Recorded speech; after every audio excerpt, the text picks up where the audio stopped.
What is going on, everybody? Welcome to episode 2 of P.S I Love You.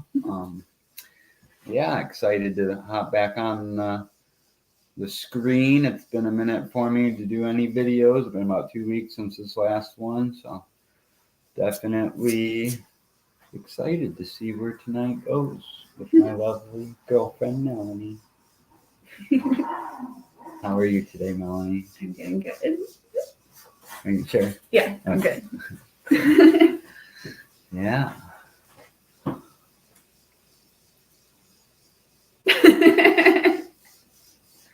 So I had a wonderful morning this morning with you. Oh, good. And it was very, just woke up and it was kind of cool out, and so me and Melanie read from 2 different daily read books. And we just cuddled up reading, and sometimes I feel like I need space, and sometimes I just want to envelop you in my arms. Today was one of those mornings, and it was just a very central, beautiful start to the day, and set the tone for I've noticed in our relationship, it's I guess security is something I've lacked in my life, and just the way we collaborate and talk and have our little routine that due to me we don't always follow, but we're getting way more consistent in that. It just gives me this sense of security that is just super wonderful. I feel like what's the saying? You're either in fight or flight or rest and digest. And as you can't create when you're in fight or flight. So being in this relationship has really made me feel safe and secure enough to start creating.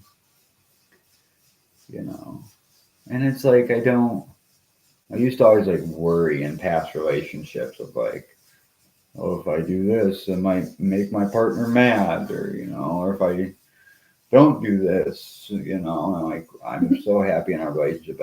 I don't have that mental real estate of worry, there's been things that, I've probably from the outside perspective that I've done that would be upsetting to you, right? And anytime I encounter a situation with you, I just volunteer all the information I can to you because I just want to talk to you about it, and I also don't want you to hear something from someone else and turn into this thing like I'm hiding something or something. Yeah. But the way that you receive just any information, you're so open and caring and just want to understand, and it just makes me excited to be in this relationship and see, what more we can accomplish and how, what more we can, create together. And it's just the more safe and secure that we feel with each other, the more beautiful things we can manifest. Consciously manifest. Yes. I love that. No, and I love that you said that. I love that we can just talk about things. And I remember, I guess to just remind me, I remember there was a point early last summer, I don't know, early June, whatever, where it was still early on. We were still figuring things out. But I just remember there was a lot going on for you, and we kind of got to this point where you really weren't talking to me about a lot of things. And when we had this conversation about you're not talking to me, you made I don't remember exactly, but you made a comment at the time saying basically you don't feel comfortable talking about everything because we were in a relationship. And I remember telling you that I'd rather be friends.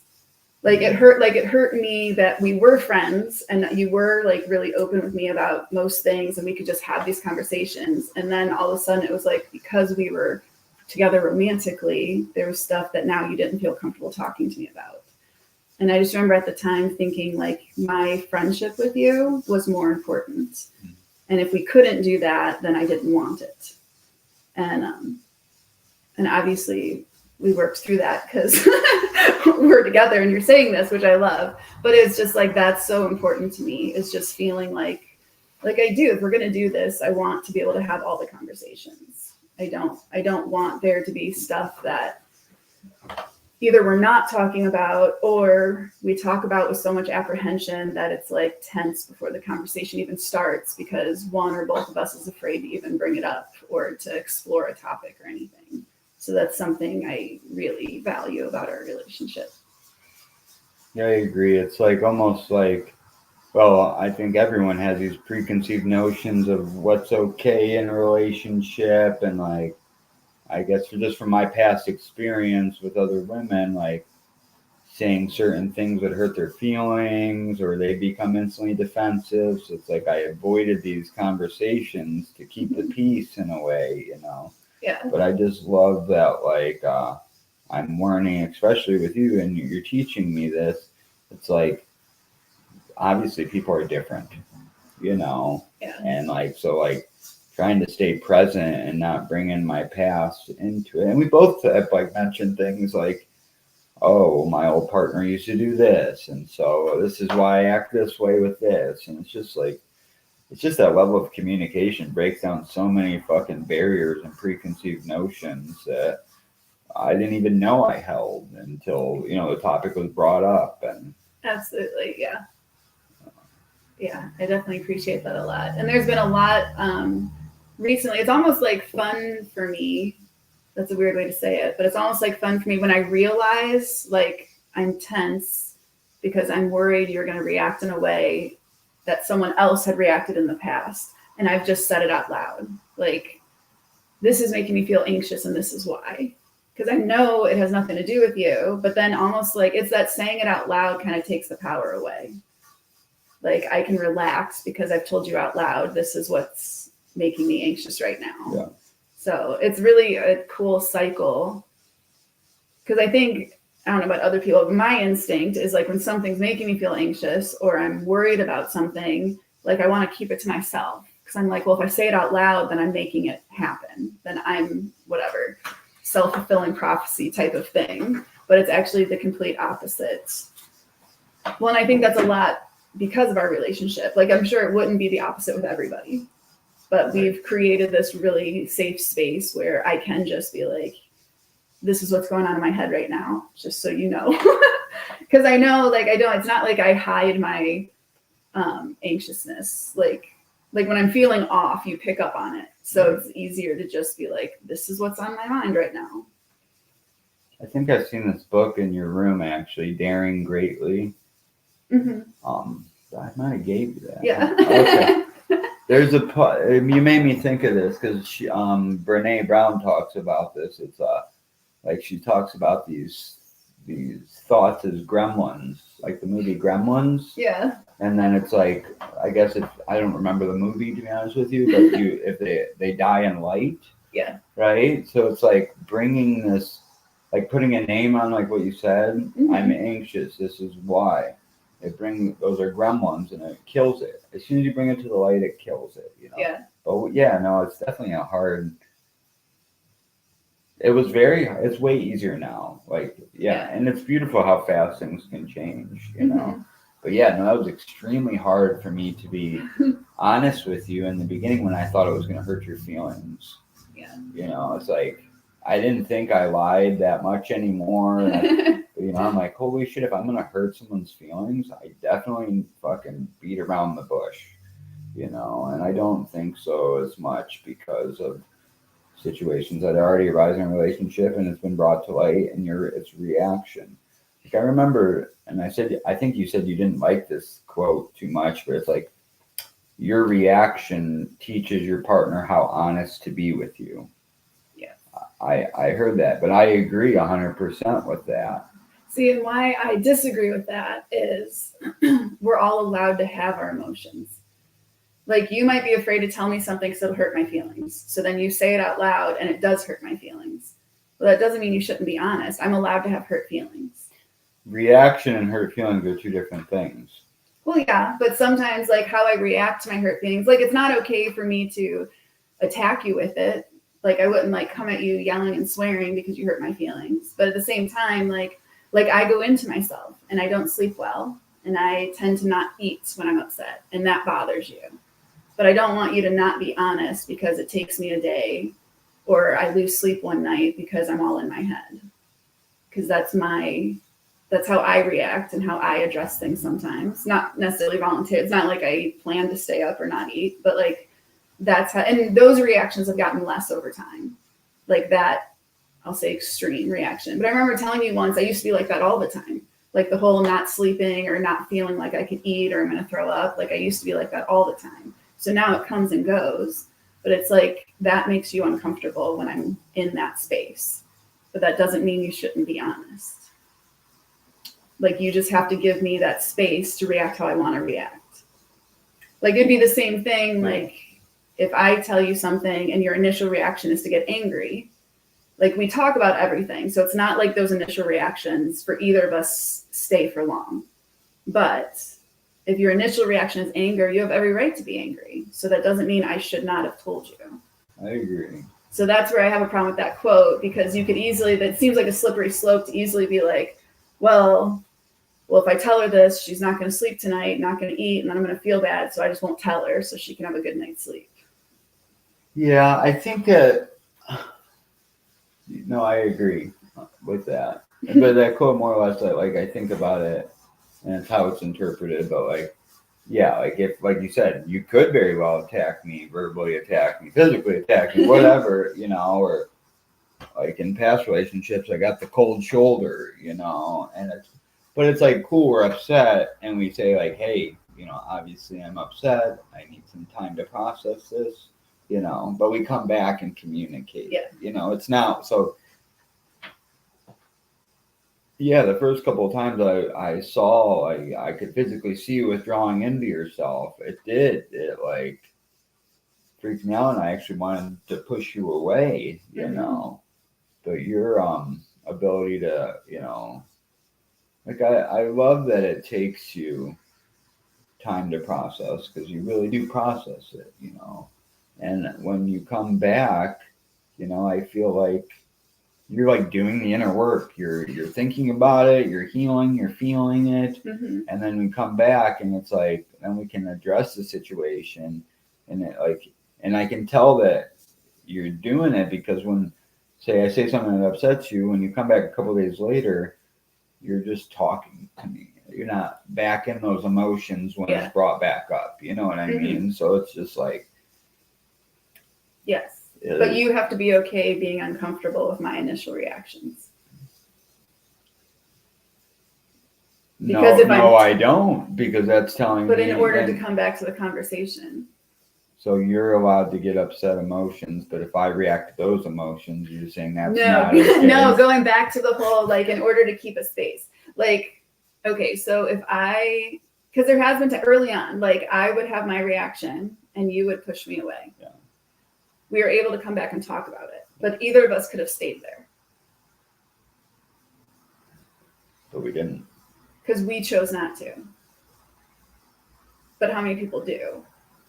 Like, I guess that's my issue sometimes with these like quotes is like, yes, if you get the essence of what they're saying, I get it. But I think a lot of times it's weaponized for people. I think if we would have stayed in those uncomfortable at that time, we would have weaponized it. That's why I back off. I understand, but I'm saying, like, it's not like you pushed me away. Like, it wasn't like I don't like the way you're reacting, so I'm just not, like, it was more like, let's take, like, I need space. Yeah. And right. I think that's a totally different than just like, you're being a bitch right now, get away from me. Like, there's a different, but I think sometimes people take that to justify their own actions. Like the other quote that I always have an issue with, and I bring it up, I mean, I like it, the essence of it, but I also have heard other people use it in what I feel is weaponizing it, is the whole, and I misquote everything, you're better at this, but the whole, it's not that I triggered you, I touched an unhealed part of you. That's true. But I've also heard people use that to justify just being shitty with their partner. Like, oh, it's not my fault she got upset. I'm just, whatever, it's her triggers and her problem. And I think that's just being insensitive to your partner. Yeah, you can definitely tell, like, when, like, I mean, I'm to the point now, honestly, I can tell in someone's tone, you know, if they're fucking stabbing at you or not, you know, and it's like, yeah, but yes.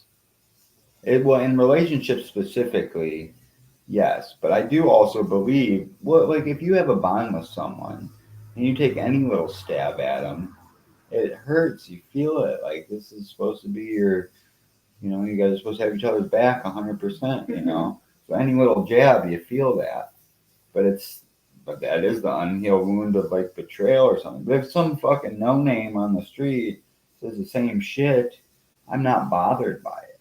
Oh, of course, yeah. Because that wound is like, who are you? It's not someone I'm intimate with that's betraying me. Yes. It's some fucking guy who's having a bad day and just being shitty, you know? Yeah. So, but it is hard, like once you build up, like that's what I guess I think we've built our relationship on a solid foundation for the most part, you know, and I think I kind of muddled that up a little bit in the beginning. But that's so important because the more bullshit you add on, it's so hard to unpack that later on. If you're not dealing with it in the here and now, it's like even with having my kid's mom stay here for like a month, you know, there's so much resentment still that like simple, normal day-to-day tasks were purposely not done because of spite and hurt, you know. It's just like, fuck, you know, like, so the more, you know, it's like, I like the 10th step of any 12-step program, you know, like, made it, took a personal inventory, you're wrong, promptly admitted it, you know, if you fucking gonna make mistakes, but it's like that prompt dealing with it, recognizing your part, communicating it, all that shit, you know. I think I see it a lot. Like people, I think tend to think like some of this stuff is like normal. Like it's normal to have this tension in relationships. It's normal to pick at each other, this and that. Like, and in my mind, and I used to think the same way. Like, oh, it's just, you know, whatever, this is a relationship. But I've gotten to the point, like I remember so I definitely had a time period after my separation where I was very just kind of anti-relationships and anti-men and anti-everything. And I remember saying to my mom once, because I always grew up, and I think a lot of people do, like, oh, relationships are about compromise. And I remember saying to my mom once, like, F that. Like, I have compromised enough for 10 lifetimes. I'm not compromising again. And if that means staying single, I'm okay with that because I'm not playing this game anymore. But I think there's that, like, being with the right partner and being open and honest with each other. Like, there's always compromise, but it shouldn't feel like you're always losing. Like, it shouldn't feel like, oh, I'm always giving up what I want, or I'm always, like, there's always tension, or you're always giving stuff up. But I think a lot of that is like so normalized. And even the way we talk about relationships, that like people just like, this is normal. And my mindset even now is like, that's not normal. And I won't do that. So like, this is working. And I don't feel like I'm constantly sacrificing, but I would rather be single than feel like that. Like I got to a place I was happy single. Like I have a nice life and a nice home and a relationship with my kids, and I have a good job and all of these things. Like I'm in a relationship because I want to be, and because this like I remember thinking once, like if I'm happy, then any relationship should just elevate that. Like I'm not going to give up my baseline happy for anyone ever again. Absolutely. But I feel like that's like that mindset is like the opposite of that mindset. It's like normal. I do agree that it's so unfortunate how toxic everything is and no one even realizes it. Like I like to do this mental exercise of like, what would a fully healed conscious person do, you know? And there's so many things. And I can go on and on about how like why like yeah, it sucks. Like things, it is normal in our culture. we live in a consumerist, Mm-hmm. like go, go, go, like what can you do for me? And like, Mm-hmm. I'm the prize type, Yeah. culture. And I think it's changing, but it's also like, I do agree that relationships are compromised. Mm-hmm. But it is that equal, like give and take, give and take. I think I like, and I make it a point because I do feel like I'm very good at manipulation. Like that's how through my drug addiction life, and I had to survive whatever. Yeah. And so I consciously sometimes like, because you do a lot of stuff for me. You know what I mean? Like, and without hesitation. Mm-hmm. Sometimes I ask, sometimes you just do things. But I like to make a point sometimes, and I feel like, oh, like, because everyone, like, we both have our own projects, things going on, and I don't want to take all your time you know, to do shit I want to do. Like, I know you got kids and goals and projects, and it's like, I try to be like, are you sure? Like, I feel like you're doing too much. Like, are you sure you want to do this? Like, Yeah. go do your. And I think that's just, I'm sure. Like, I know if something that for me, it's just that alone, even just like acknowledging that is huge. Mm-hmm. I think so. It's like important, not it's like because you get in these repetition patterns of being in a relationship. It's almost like expected. Yeah. I know there's that time frame of like you're always so excited to see me, and sometimes like I did not give off that energy to you, Mm-hmm. and I kept saying like, well, you're here, like of course you're here, I'm already expecting you to be, like why would I be excited. And that is just a selfish mindset really, and I think I don't display those Mm-hmm. because it's just Yeah. a phase or a part of the part of early on in a relationship that I was going through, and but yeah, it's like, well, and it's also like, yeah, the stuff we do for each other, I'm grateful. Like, I am grateful. And I do can go slip into this, like, take for granted mindset. Mm-hmm. So it's just so cool that I have a beautiful patient partner who sees it, and you're so smart. And like, I remember like one time, I forget exactly what I did or what I was doing, but you're like, and this kind of might segue into what we wanted to kind of talk about. Like in ACA, they talk about we recreate abandonment issues to reinforce our unworthiness, Yeah. right? And I was doing something, I forget whatever, but then you pointed that out to me. You're like, I love you. I see that you're just creating situations to push me away. And I wasn't even conscious of it, but as soon as and like thank you for not just taking instant offense and jumping on a defense and attacking me, Yeah. or offense, however you want to word it. Um, and being patient and just telling me like, hey, this is what I see and I love you and I'm here. And that was like part of that security. I've always been on the fence, like, oh, like I don't trust, like it's hard for me to trust, I guess. Yeah. But those types of comments that you make and the way that you handle situations when I am dis like doing dysfunctional shit or whatever, like Yeah. you just hold space and show me that like, hey, I'm here and I love you, and I so thank you for being so smart and aware. I think we both struggle with our own things that we did bring into this. And it's just that self awareness, but I think we also help each other be more self aware. Like, I think, like, one of the things that I struggle with, and not just in you, like in life, with my friends, with everyone, is like I struggle saying exactly what I want or asking for help or asking for something specific because I don't want to be a burden. So I remember early on, we had the whole conversation about the eggs, which is like, I was about to say it's silly, but it wasn't because it was such a good example. It's like you were making scrambled eggs already for the kids, and you asked if I wanted eggs, and you said, "Do you want them scrambled or fried?"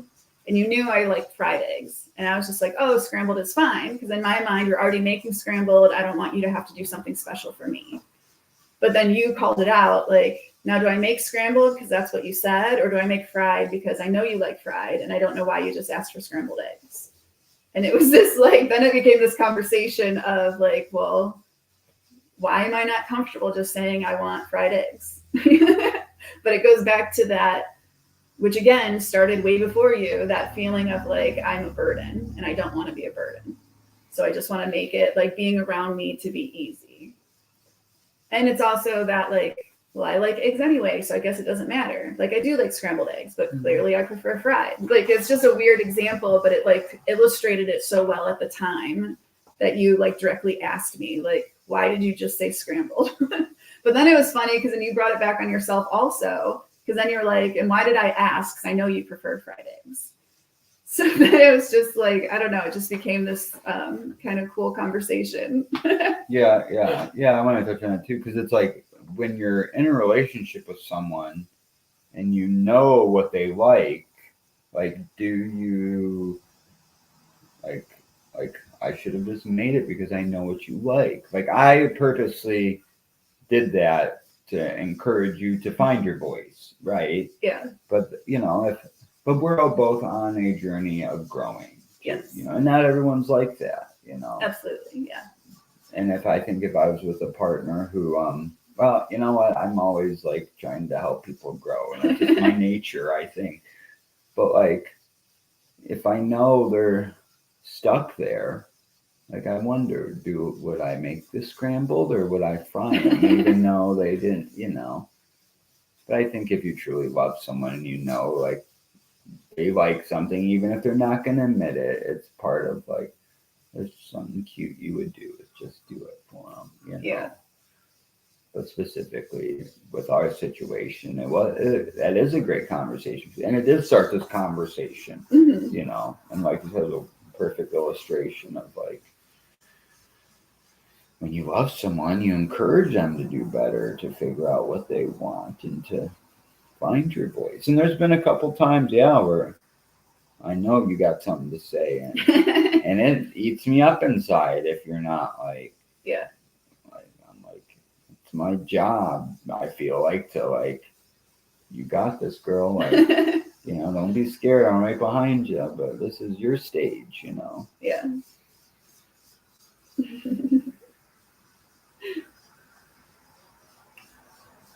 I like it. I like it too. You guys can feel free to ask questions or anything too. We got McKenna. She's got it. Yeah, so we were going to talk about like ACA, and we already got off to a wonderful, and I just love how much our conversations flow so effortlessly. McKenna said, act in love and react in love, but in each action there is love and truth. Empathy and disregarding the ego, the things that aren't love, is an illusion. The tone of people could be a tell as a jab, but also be very much so a projection of themselves. I agree that everything will hurt people, and heal people, right? It's like that. Yeah, anytime. Even I noticed that, like the other day, I was doing a lot of projecting. It's also like I'm working this new job, and like the outside and manual labor kicks my ass, and it's a good learning lesson for me. I can get irritable. It's like I need anyone to shut the fuck up or tell you, like, I'm tired, I'm irritable, and like, can we talk about this? Or like, hey, I don't want to be around people right now, and that's fine too, but I should verbalize that instead of like. You do well.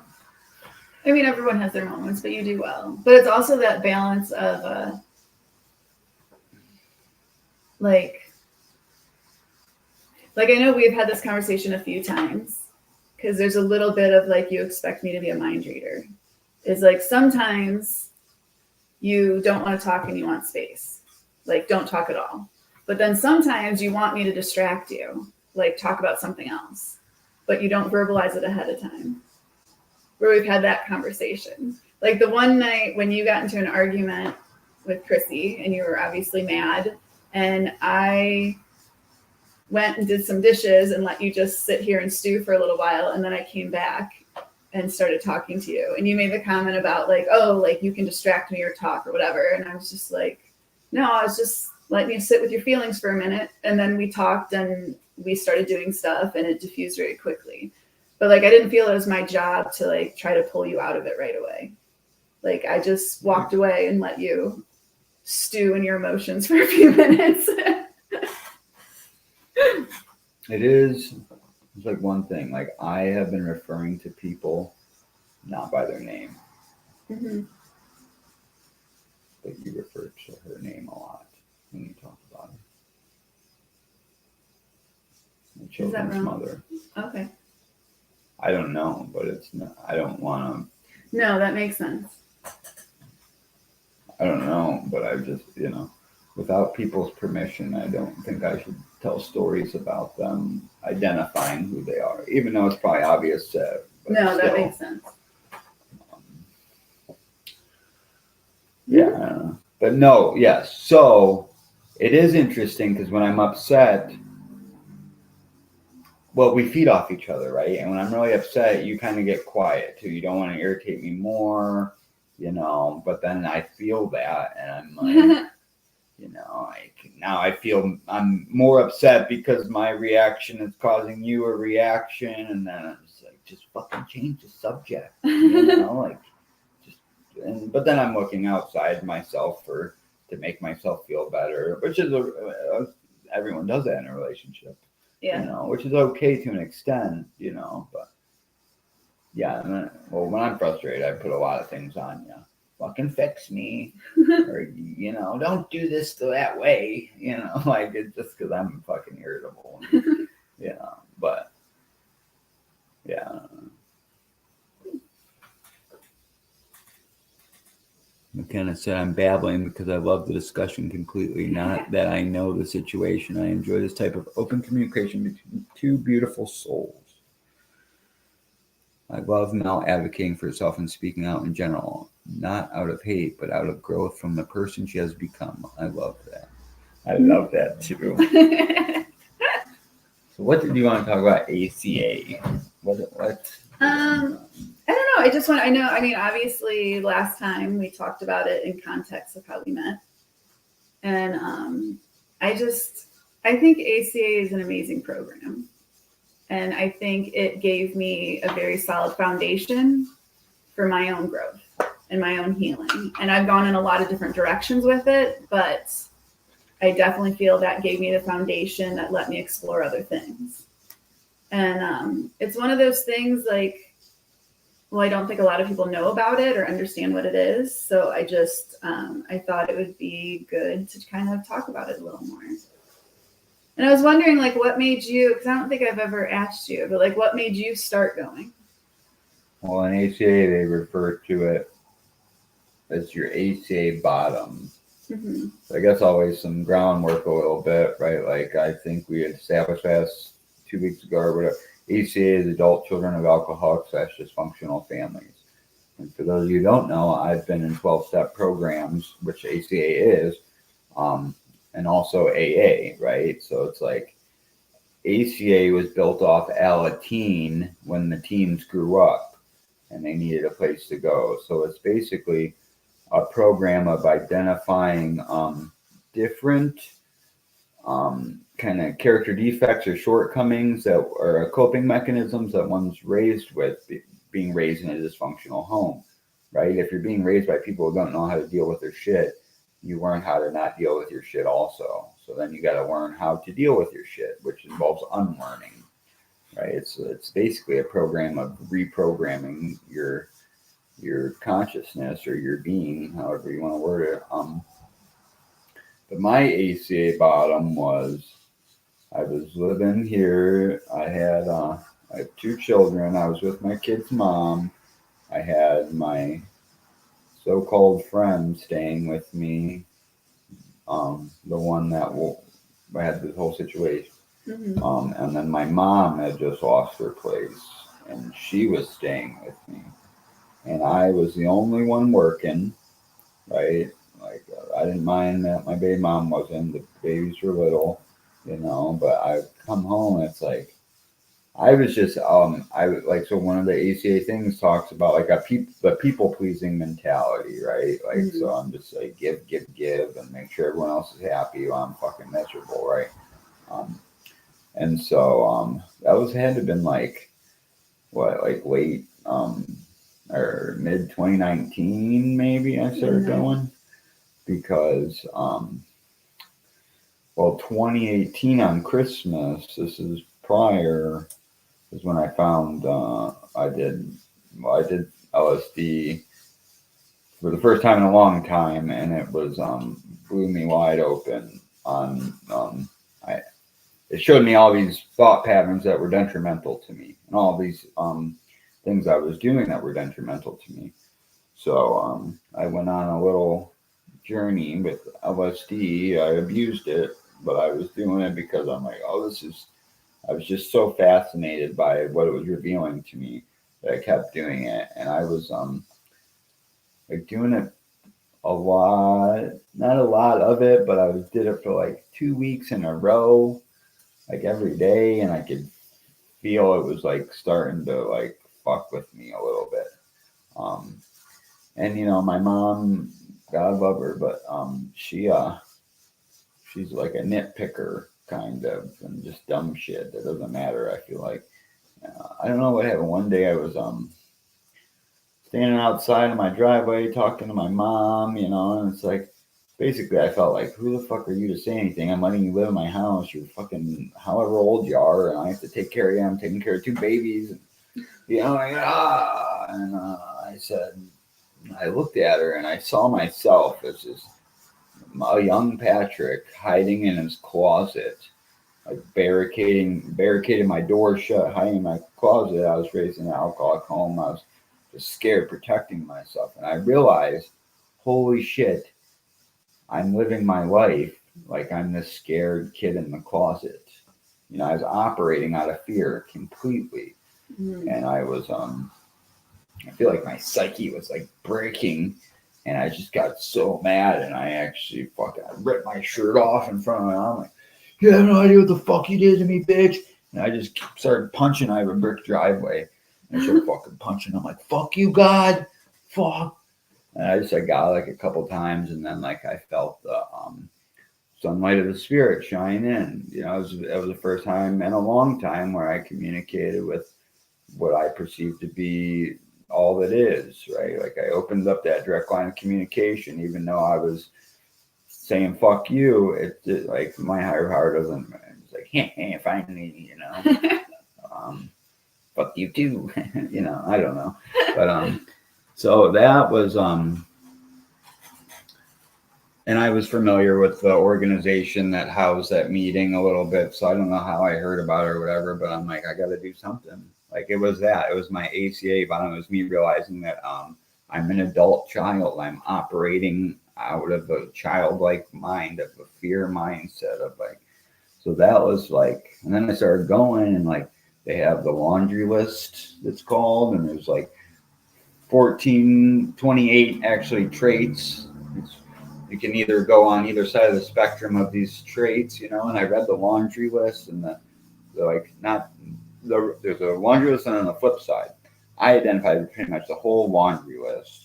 And I walked away from that first meeting after they read that, and I'm just like, because I live like right around the corner from the meeting. I was walking, and I was just like, fuck. Like it was so. It's crazy when you read literature about anything really, but like dysfunctional or like how people are, and it fucking like maps you out to a T. You know, I think I'm fucking someone special, or like I'm a human. Like no one can categorize me. Like I always used to say, like you can't classify this shit. People call me a hippie or something. You can't classify this shit. But this book classified me to a T. You know, I'm like, oh my god, I fucking fill all these check marks. So that's basically I'm like, I just knew there was gold in that book for me at that point in time. So that was my like, I started going faithfully, and does that answer your question? It does, yeah. I was curious. No, I've heard that story before, but not in conjunction with that's when you started going to ACA. So very cool. It was different it's weird to me, like, and I know I've said this before, like, I don't like the name of the group because, like, ACA, adult.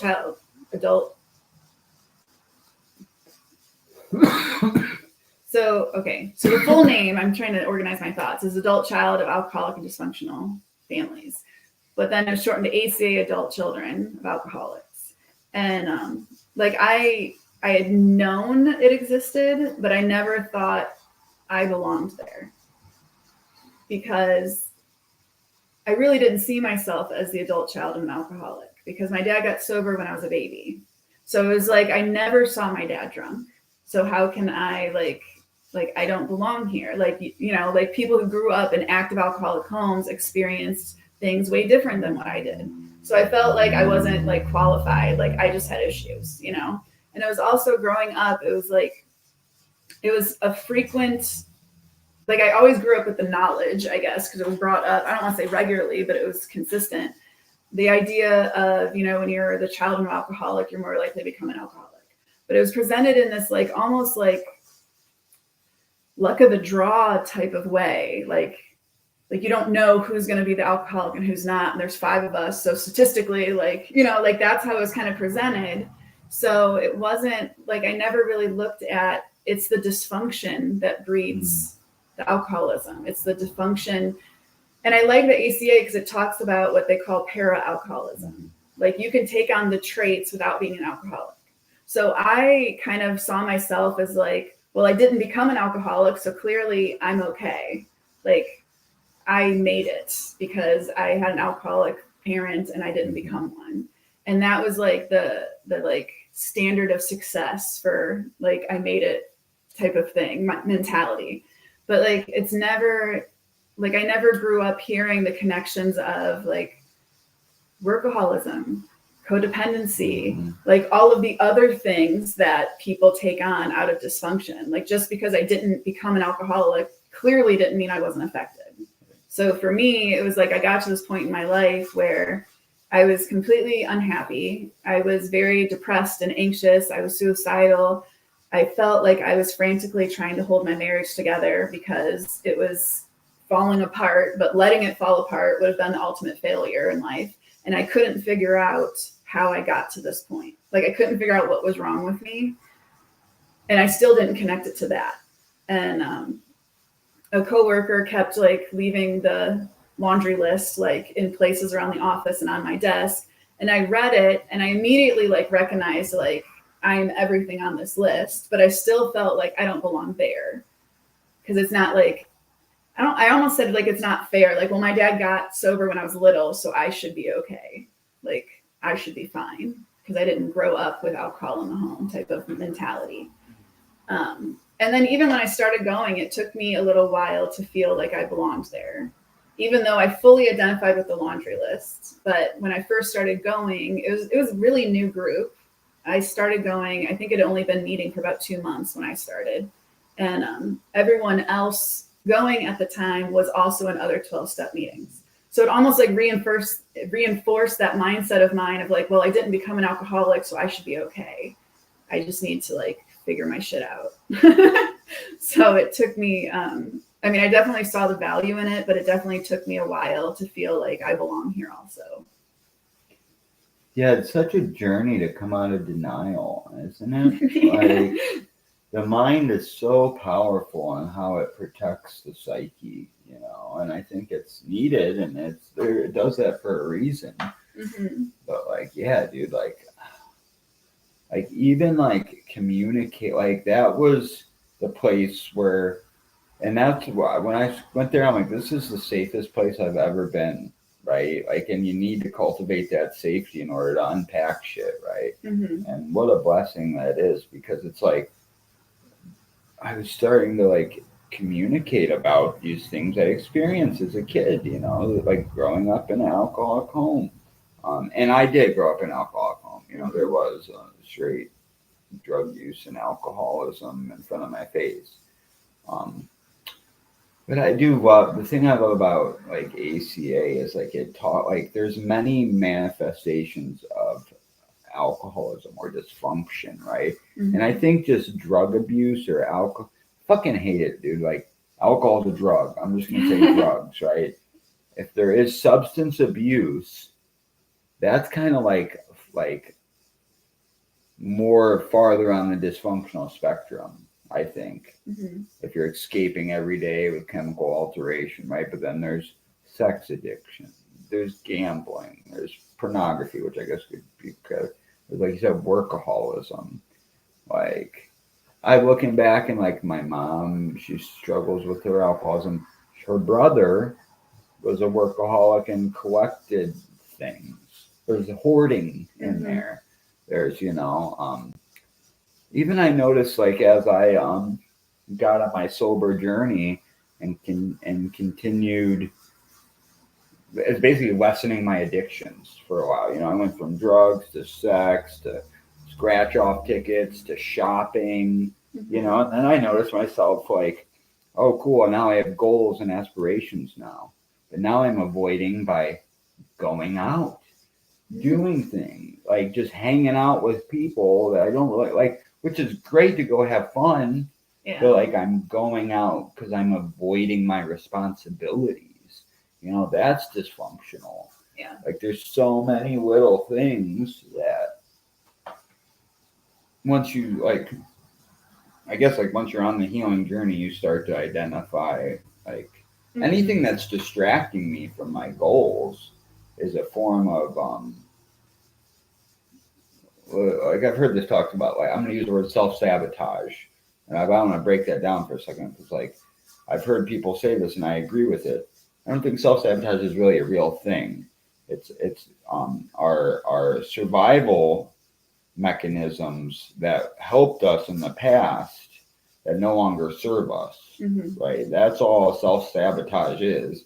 Oh, I had to protect myself as a young child, or maybe not even young. At some point in my life, I had to develop these skills to protect myself. Like sometimes like even accepting abuse rather than fighting back as a child is protecting yourself, right? Like there's so many things, like I had to people please to keep I don't want to get fucking smacked up tonight, so let's just keep the water cool, and that. But growing up, and then you got fucking manipulative assholes just milking you dry, and it no longer serves me. I don't need to protect myself, Yeah. The point. Yeah. I don't know where I was going, but yeah. I like one of the things I like about ACA is like the focus encompasses all of that, because ACA is focused on yourself and your own issues and those healthy coping and all of that. Like I went into after I got comfortable with like the idea of meetings and ACA and stuff, I kind of tried out several different meetings, because then I got into this like intense, I want to heal. I don't want to feel like this. I don't want to repeat patterns. I don't want to do this. So like I was going to ACA for a while, and Al-Anon and CODA, Codependence Anonymous. And I mean, they're all good programs and they all have their place, but I definitely I felt like the focus in Al-Anon was like dealing with day-to-day issues, where I wanted to see, how do I not repeat these patterns? And I want to get, and in order to not repeat the patterns, I had to get to the core of where did the patterns start, so I can learn when I see it coming. Because I was repeating patterns without even realizing what I was doing, And for me, that's what ACA does, is it gets to the core of like, it doesn't matter what you're doing. Why are you doing it? Like the what doesn't even matter. It's looking at, like you said, like these things that used to serve you. Well, when and why? Because if you see why, like, oh, I started doing this to protect me in this situation, then you can acknowledge this situation doesn't exist anymore. I have no need to keep doing this to protect myself. But until you see that, you're going to do it without even realizing what you're doing. Yeah, awareness is the first step to change, for sure. And yeah, becoming aware. And it's also like, I see this so much in meeting settings where people get stuck, though. Like, you got to keep evolving. Like you can easily you can easily be protected and not realize these dysfunctional patterns, and then become aware of them and then stay in victim mentality, you know? So it's like, it's so good for anyone who's on a healing journey to have trusted travelers, what do they call them? Fellow travelers. Yes. It's the saying in ACA. And I like that a lot because we're all just traveling on this journey, but you need I think the biggest part of healing is a community, right? And ACA is a beautiful community, but finding, like, you can go anywhere and there's someone slacking or someone doing it, right? Yeah. And like learning discernment and sticking with the people who are doing it. But I've also done that. I've gone to meetings and hung out with the people fucking off, but that's part of my, I think it's good to like somehow have measuring sticks, I call them, in your life, like guides, like, look who I'm hanging out with. I'm not that serious at this moment about doing this, you know, and it's helped me be aware of that. And it's just part of the process, I think. But yeah, not getting stuck. And I you know, and like life's cyclical, right? Like it comes back, right? Like I'll accomplish a fucking thing that I was struggling with and be really good, and then I come back to it. And it's like I notice I'm not falling as far down as I was, but like yeah, I can get, and it's almost like, so I think another beautiful thing ACA taught me is like the para-alcoholic you talked about. Yeah. Like our body under stress, worry, there's a couple other things, I'm going to butcher it, but like if you're afraid, that produces adrenaline, you know. Worry is like melatonin or cortisol, one of them. Cortisol. And then something's melatonin, you know. And then so we're all fucking drug addicts, really. Like I love Salvador Dali. One of his quotes is like, I don't do drugs, I am drugs. Yeah. What he really means, I don't know, but I interpret that as we are biochemical factories. We have electrical impulses that, you know, from our sensory that releases chemicals in our brain, right? And our body, it floods our body with this shit, right? And so, I'm fucking addicted to, one of the things is we're addicted to excitement in all our affairs. Yes. Right? Like that adrenaline, like my body's addicted to adrenaline. Yeah. That's one of the ones, it took me the longest time to understand that. And then once I understood it, I identified with that more than anything else in the program. The addicted to excitement. The fact that like, and it was so hard for me to wrap my brain around it. And I had conversations with multiple people about it because like at first I was arguing it. Like that is insane. Like obviously I don't want what's happening right now. So why would I be creating it, you know? But it's that idea that when you get so familiar with chaos and with fear, not feeling fear or not feeling chaos is unsettling because you don't know what's wrong. Like it's that like you being quiet you being quiet and keeping to yourself and me not immediately feeling like, oh God, he's being quiet, what's wrong? Because that's a familiar feeling. So that's where my mind and my body and that's where everything wants to go, is there must be something wrong, he's being quiet. Because you just being quiet because you're calm and relaxed would be unfamiliar to me, you know? But it's like we seek out, we create chaotic relationships and we accept chaos, or, you know, somewhere it gives the example of like paying bills late, because then there's that mad rush of I have to pay it before it's shut off, when you had the money the whole time, yet you kept putting it off until you got that adrenaline rush of I have to get there by 5 o'clock or everything's being shut off.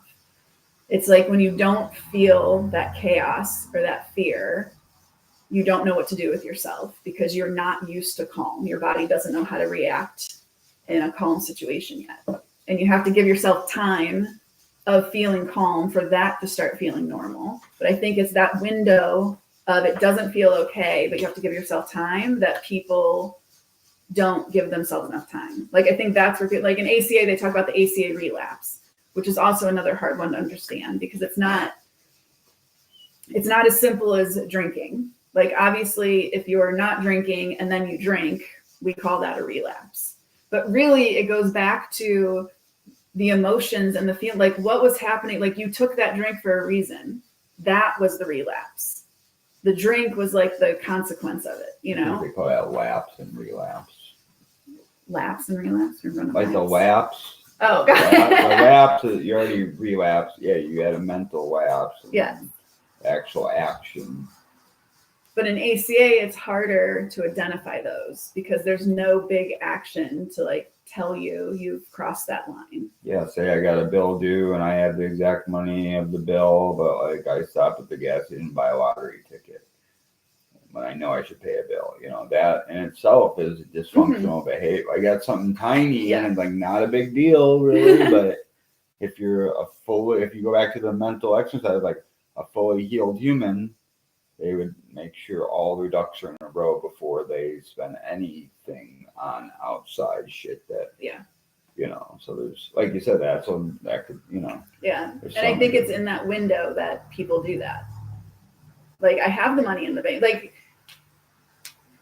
we use that money example. Like, if you go through this long period of time where money's always a struggle and it's paycheck to paycheck and everything, and now you have the money in the bank, like, there is that weird, like, you still feel that, like, urgency. Like, I know I'll talk for myself. I went through that where, like, I got a good job and I had them. I wasn't shuffling bills every month to see what was getting paid. But then it was almost like I wasn't paying the bills because I felt good having the money in the bank. So then I just didn't want to spend it because I felt better being able to look at my bank account and being like, yes, I have plenty of money there, which is asinine because just pay the bill, you know? But it's that weird middle section where I had to, like, my body had to adjust to not feeling this constant fear of finances. And I know one of the promises in ACA is we'll feel something financially secure. I forget the whole thing now, but I know the one of them is we will feel financially secure. But feeling financially secure is way more than having money in the bank. Oh, yeah. It's that feeling in your body of I am okay. I'm not worried about my rent not getting paid, you know? So it's that weird, there's just this window of time that you have to give yourself. But if you don't know that's what's happening, everything just feels like, I don't know what's happening right now. I think that's key too. Like like looking back in my life with just not ACA so much, but AA, like from being a heroin addict, living the street life and shit, and then like, well, I spent a time period incarcerated, got clean, whatever, but like I got out, I had no idea what to do. And that's where the community kicked in. Like I had an awesome, one of my best friends, Bob, you know, he kept me by, like he just hung out with me. Luckily he's retired, he wasn't working, you know, and I had nothing going on, and I just was helping him. And all those uncomfortable feelings, like that piece was fucking weird. Like I didn't know what to do, you know, and it's like, but you know, if you have trust in your community, and you know someone's really got your back, like he didn't, you know, he just, whatever, I was doing whatever he was doing. It was cool. Like I just kept myself busy. And that's okay. That busy work in the beginning is needed. Mm-hmm. It's like that buffer that you're talking about. Like it's okay. You don't have to sit and meditate and be super uncomfortable and like go out and explore. Go keep yourself busy. Like there's time to come back and sit with yourself. But you don't like if I sometimes still I like start sitting with myself and it becomes overwhelming. I get up and I do shit to throw it away, or not throw it away, but push it away for a while, and I'll come back to it because you know. There was a long period after my ex moved out, so then we were sharing the kids, and so there was 3 nights a week my kids weren't there, and I was so uncomfortable. Like I struggled so much with that it was like, that's really when I started going to a lot of different meetings. I started going to an AA meditation meeting, and I was going to ACA, and I did family group and Al-Anon. Like I started filling those periods of time with meetings because I wasn't okay being home without my kids. And that was a long adjustment period. But yeah, I just filled my time with meetings because I was in my head, I was derailing quickly. That's another interesting topic after like me and my children's mother split, having days without the kids. I think any parent goes to that, like, what the fuck do I do without kids running around, you know? It's nice nowadays to have some free time, but at first it's like, yeah, what the fuck do I do with myself? And that goes, like, that made me think a lot about, like, who am I? You know, like, we build these titles, you know, like, I'm a father, I'm a construction worker, whatever the fuck it is, you know, but, like, that's just a thing that I do, you know. Like, identifying so much with being a father, when my kids aren't around, I feel like something's wrong, you know, like, so I think that's a part of it. I think that's something every parent goes through when the kids leave the nest, Yeah. you know. I agree. You would, I don't think they could hear you. I said I agree. Okay. Yes. That's why they have a term for it, the empty nesters. That's another good thing to say. Like, if there's a word for it, it's been done. Like, I had so much shame about all the things that I did in my addiction, and someone told me, yeah, there's a word for it, it's been done. I'm like, oh fuck, millions of people have done the same exact thing, and it's a common word, so, like, I'm not that special, you know. Yeah. But we've all done shit, you know, and it's like, I notice for me too, it's like, if I'm comfortable sharing, like, what's going on, then I'm healing, you know, like, then I'm in the process of change. It's when I'm like, oh my God, I don't want to tell people what I did, or, you know, like, then it's like, oh, I'm hiding it because for me, there's a possibility that I'll do it again. I think also, though, a piece of that, there's fear. Like, you've talked about sharing things and it being weaponized against you. So there's also, like, things come in with, you know, different fears. I know one of the things in ACA, which again, it takes me a while. Like, I appreciate that you think I'm very smart. I feel like it takes me a while to, like, really wrap my head around. Like, when and I do this with a lot. I did it a lot with ACA. It was like I had this mindset, like, I need to fully understand this. And it took me, like, I went through the 12 steps specifically with ACA. I know a lot of people, they've gone through steps in other 12-step programs, so they just kind of apply, like, how ACA works. But I went through those steps, and it took me forever because I was convinced if I don't fully understand this step and what my mindset shifts and everything, then I'm going to fail. So I cannot move on to the next step until I have this step down. So I spent just months on every single step trying to make sure I had it right and I understood it right. But with the whole fear thing, like, one of the laundry list items is fear of authority figures. And other people talk about being afraid of police or the courts or this or that. And I thought, well, I don't have fear of authority figures because I'm not afraid of those things. And I realized, like, anytime I was giving people's opinions power over me, I was making them an authority in my life, even though they weren't an authority figure. But it took me a long time to realize, like, I do have fear of authority, but I'm giving people authority. I'm just handing it out to whoever wants it, because I was letting other people's opinions dictate the way I acted and the way I dressed and the way I spoke and what I shared and what I didn't share, because I was so afraid of other people's judgments. So it's just like it's interesting to me how, in one way, the laundry list is very well worded and seems specific, but it's really not, because we manifest our dysfunction in so many different ways, but it applies to everything. I agree. Yeah.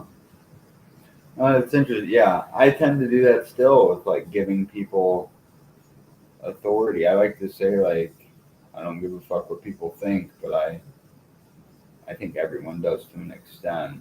But, like, it's so weird when you go out and you're doing shit, you're meeting people, and people who are doing shit, like, they seem like they're doing stuff, and I give them, like, authority, and I care about their opinion, or if someone's doing something I want to do, I'm like, oh, they're already doing it, you know. But really, we're all, like, a big huge thing that I learned years ago now is, like, we all learn different things at different times. You know, I like how you said you took your time with the steps. And like you are very smart. It's like you don't rush things. You want to understand it and make sure you're absorbing it. Mhm. Like that is intelligent, I think. You know what I mean? Because Yeah. like you can half-ass run through things and be all like, oh, look what, you're not doing it for look what I did. Yeah. You're doing No, I it. appreciate that a lot. I felt like it was like I, not that I felt dumb, but it was just like I kept asking, like, why can't I just understand this? Like, why? It was like I was arguing every single step, and everything I heard, my initial reaction was, I don't understand, or arguing what people said, or I mean, not like arguing with people about what they Just said, debating. but yeah, or after the fact. I was very fortunate that I had a very close friend in the beginning, the first year I was in ACA, because I had so many questions. Like I just felt like I didn't understand anything. And he was very patient, and like I would ask the same question like 4 or 5 times, because he would give me an answer and I'd be like, that answer doesn't work. Like, I don't get it. You need to explain this a different way, because I'm still not embracing this. So I felt like I was like slow because it took me so long to understand it. And like I know before ACA, like my parents were both in 12-step programs, AA and Al-Anon. So it's not like I wasn't familiar with the 12 steps, but I had never like dived into a 12-step program before. So on one hand, I kind of went in with it like, oh yeah, I know what the 12 steps are. Like, ugh. But then actually trying to work them, I'm like, okay, I don't know anything. Yeah. Yeah, that's with anything. Like, humans don't know shit, dude, and you gotta really like do something for yourself, like you cannot, like what's like, I was thinking about talking to you about this the other day. It's like, because I forget what we were talking about. You're like, oh, I just assumed, and like I wanted to make the point to tell you, like I learned this too, like don't believe anyone when they say anything, really, what I mean? Like even like with I don't know, I'm lost what I'm saying, but like yeah, like I remember applying that in construction work a lot. Like someone would tell me how to do something, or you can't do this, or and I fucking look at it and figure like, yes, I can. Like, but for the longest time, I didn't do it because I just took what they said and that was law, Yeah. And fuck that shit. Like I don't believe anyone. Well, no, I shouldn't say that, but like there's always many ways to skin a cat. Like well, there's healthy skepticism. Yeah, I'm definitely skeptical. Yeah, it's always, and and unfortunately, currently with everything going on in the world, and like, just like, there should be a level of skepticism and one like thinking their own, like take all the information in, but don't and analyze it, sit with it, like play with it, look at shit from a different perspective, because we've been, fed lies a lot, and like it's just so hard to trust.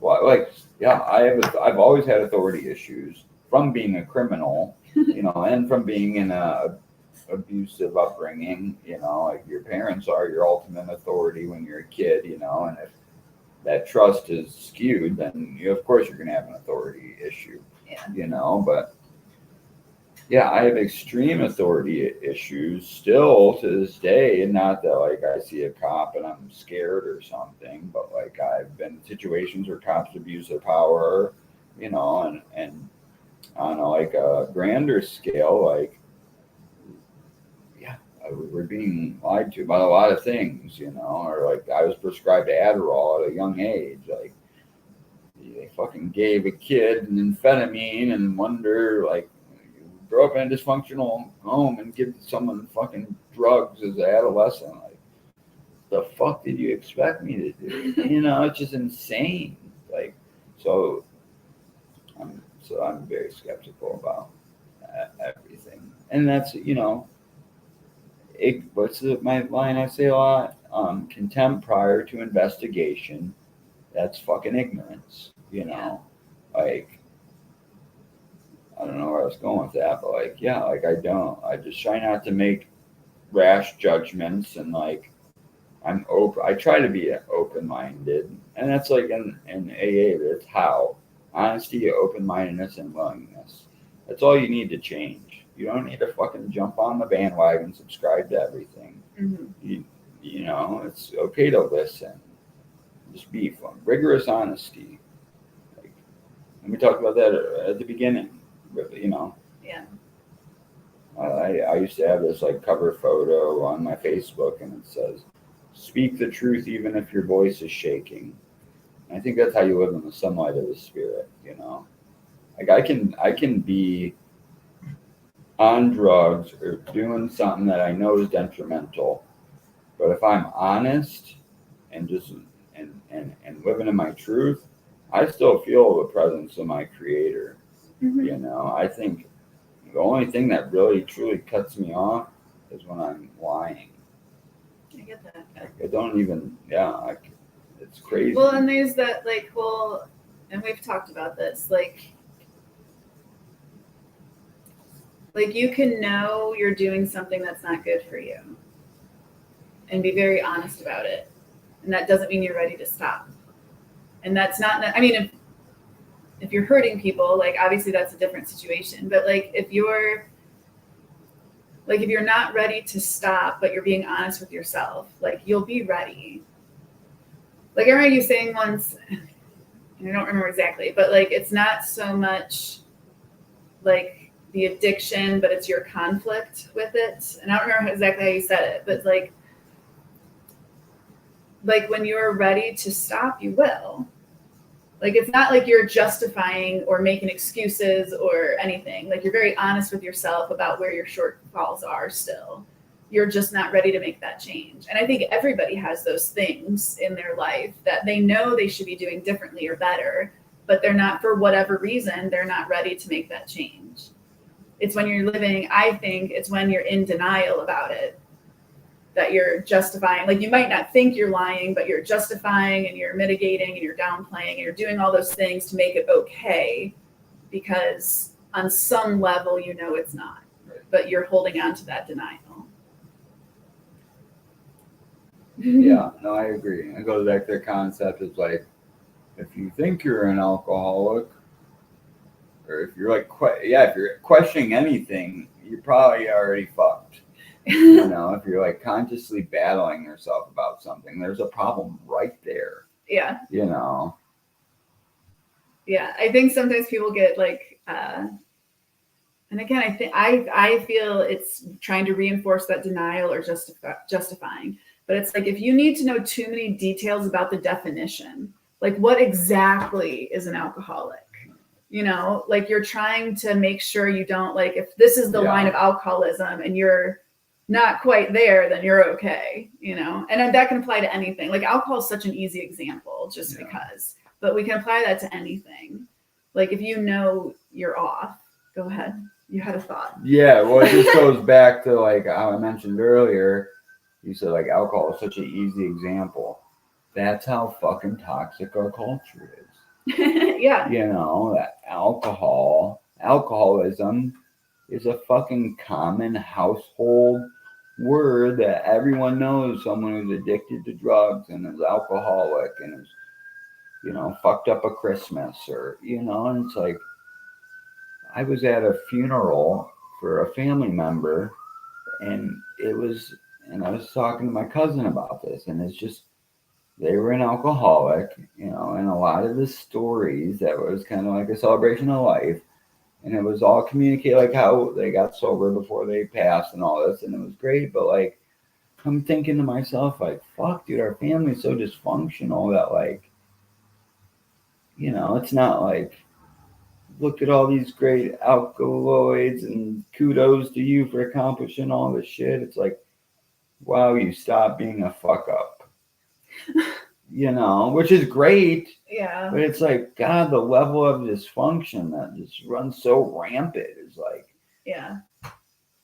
Like you know, getting sober, like, thank God someone told me this early on. It's like, what do you want to be fucking thanked for doing the right thing? You know, like it should be normal that you're fucking paying your bills. Yeah. You know? Not that it's great to like everyone like, I always like the saying too. It's like you don't want to watch a movie where it's fucking everything's great the whole fucking movie, right? Like everyone loves a comeback story, right? Yeah. Like get it out the mud, you know what I'm saying? Like, but there is a balance, like recognizing someone's accomplishment, because it is an accomplishment, especially early on in sobriety. Yeah, I'm not trying to But downplay then, it. oh no, but there does need to be that check of like, yeah, just so you know, this is bare minimum. You know, I know my dad told the story. His sponsor one time, like, and I don't know how long he was sober, but he got to a point where he paid all of the monthly bills in the month they were due, and was super proud of himself, and told his sponsor.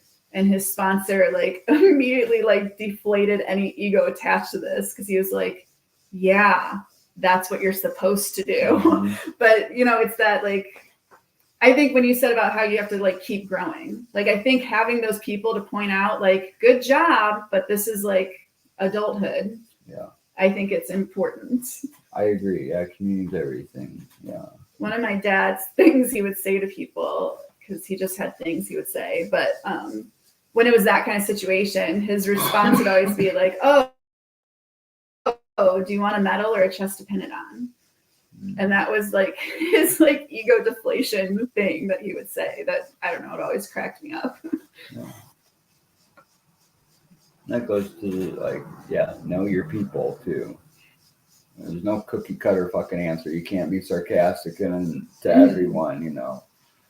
And that's like what sobriety, whatever that means, like, but like becoming a conscious, aware person is just like stopping all that dysfunction has made me able to like bond with people. Like I don't, like I remember when we first started dating, and I think I may have mentioned this 2 weeks ago too. It was like, you're like, cool, like I don't know if you ask what I expect from you or what I want from you or what I'm looking for or something, but I'm just like, I just want to learn about you, like you know, and that's how I go into relationships, friendships, whatever.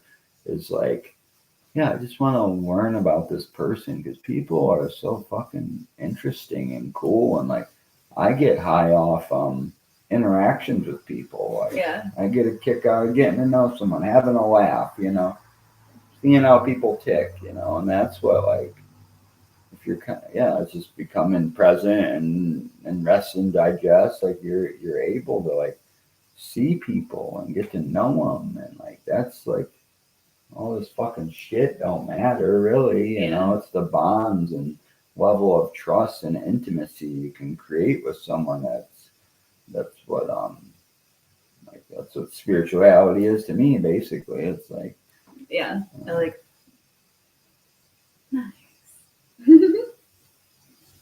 I was thinking,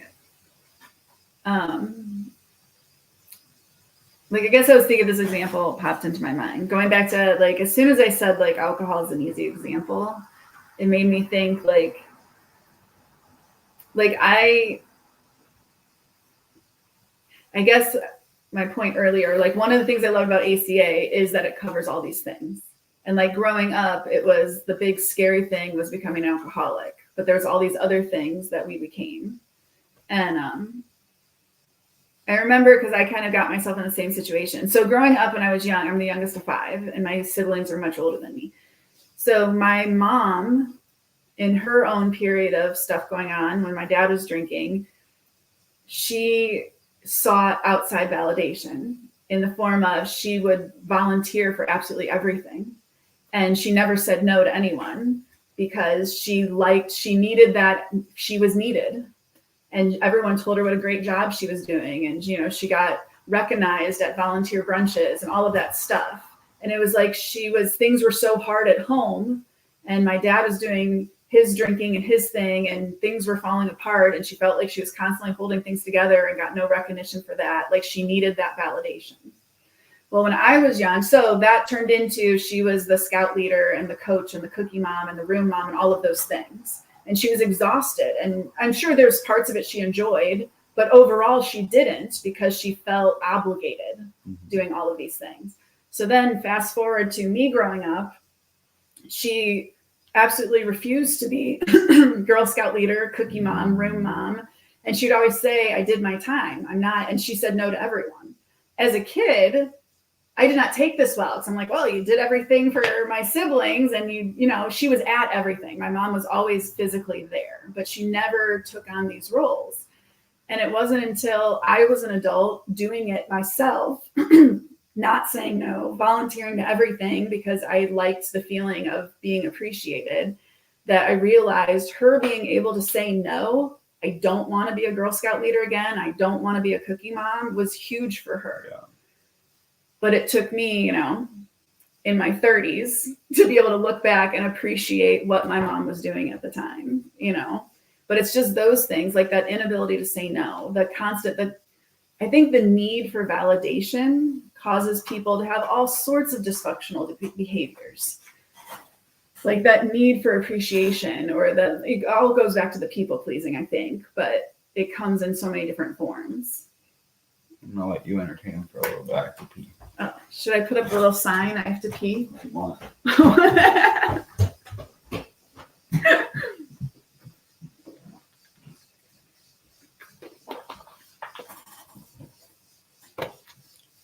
He left me alone.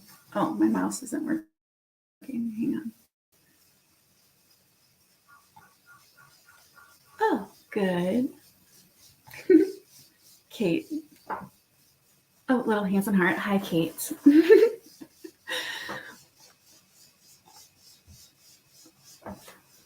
I still feel awkward doing this. Pat's much more comfortable, so it's very weird that he walked away on me, but it's all good.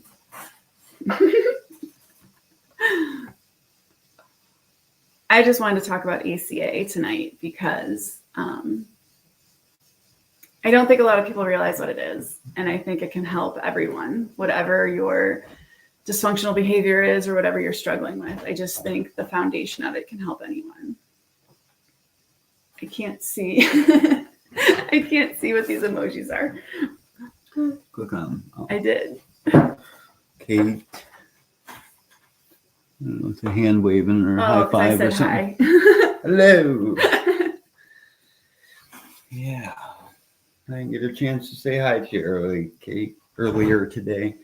Hello. So yeah, I just overheard when walking down the stairs, like, yes. So anyone who's interested in Lorain County, there is a meeting that meets Friday nights at 8:30. 8. I'm sorry, 8. It's actually been a couple weeks since I've attended, which just kind of shows me, like, I can get caught up in these, like, we're rehashing the same old shit, you know, like and so I think you should always keep growing. You should always, like, you walk in these rooms or you find a mentor, even if you're not in a program, you find a mentor, and the goal is to get up to their level, right? Mm-hmm.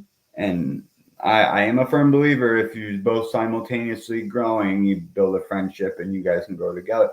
But you should always find the next one. There's always someone higher, no matter what. There's always someone doing more.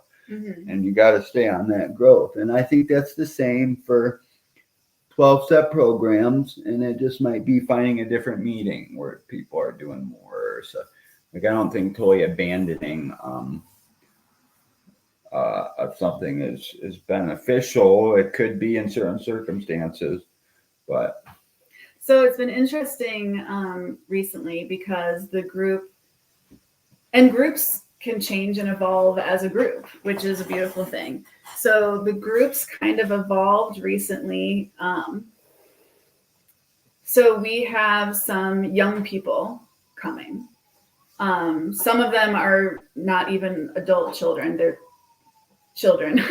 they're under 18 and still in their homes, and they've started coming because unfortunately, there are really no resources for teenagers in Lorain County. There's no Alateen meetings. There's no alternative to Alateen. There's nothing for them. So we have some young people coming, and even a little older. There was a new person recently who's a young adult. But it's evolved in that. So we were doing kind of topic-based discussions, and one of these young people basically said, like everything we're talking about is great, and they like hearing how we're doing better, but they don't get how to get there. Mm-hmm. and they have no experience with 12-step programs. And they're just like, I like coming here, but I still don't know how I'm supposed to help myself. So then as a group, we decided, how about we just go back to the steps? So but we're not like reading the red book like we did the first time through. We are actually, we went to the workbook and we're kind of picking out like readings. So we're not reading anything straight through. It's more like, okay, this week we're going to talk about powerlessness. What does that mean? Mm-hmm. And unmanageability, and what does that mean? So we've kind of taken a step back to kind of the basics. And so there's people in the group who've been doing this for years. And now we have this other group, people within the group that are all brand new to it. So it's created this learning environment where we're all still supporting each other. Because even us who've been in it for a while, to have someone who doesn't know anything about it asking us questions, it really challenges us to like examine, what do I think and what do I know and how have I applied this to my life?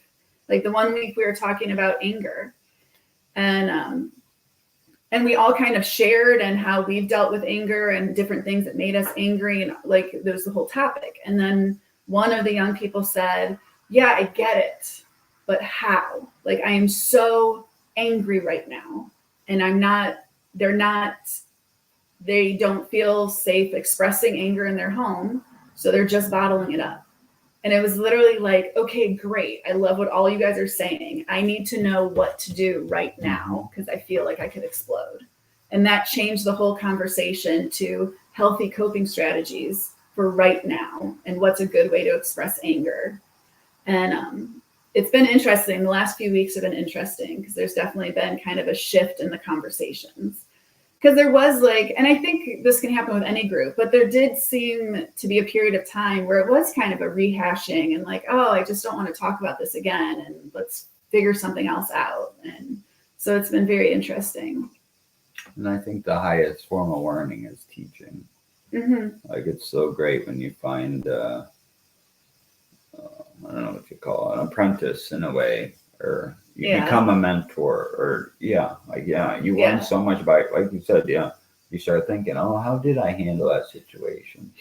Or what does this really mean to me? You know, well, in this last week, it was, again, it just turned into this really cool conversation. So we were sharing, I don't even remember exactly what topic we were on, but I made reference to my kids and how hard it was, like starting ACA. Like I'm supposed to be healing myself, and all of a sudden I realized like all of the garbage I put on my own kids, you know?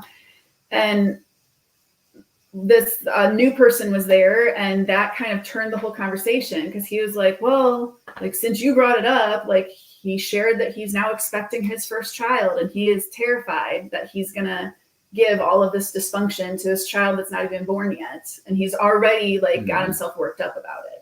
So then that changed like the whole conversation into being a parent in ACA. What's the address to where ACA is? 1939 Oberlin Avenue.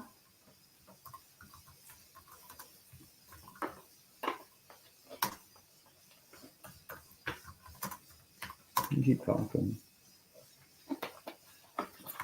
Lorraine.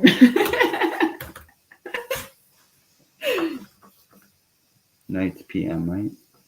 8 p.m. to 9:30. Yes. I know, I'm just wanting you to. Oh. I'm putting you on the spot. Thanks. Yeah, I don't know. Yeah, it's because you haven't done the last few weeks. It's just been, it's been interesting and it's been fun. I have it streaming on multiple platforms. It just commented as SP Mushrooms and Love Life Recovery. And this is well, good. Everyone will catch the address. Obviously, people who are watching know this is ACA meeting. I should have wrote that in the description of why I'm just commenting a random address, but those who need to know will. Just show up. All the cool kids will be there. Well, I won't make it this week. I got the kids. Not all the cool kids. Most of them be there. We have had a group of new people. It just makes it's. I like what you said, and I agree about the highest form of learning being teaching, because it definitely having new people, not just one, like having like several new people consistently start showing up has definitely changed the dynamics in a good way. Yeah, any new person will add a new dynamic. Yeah.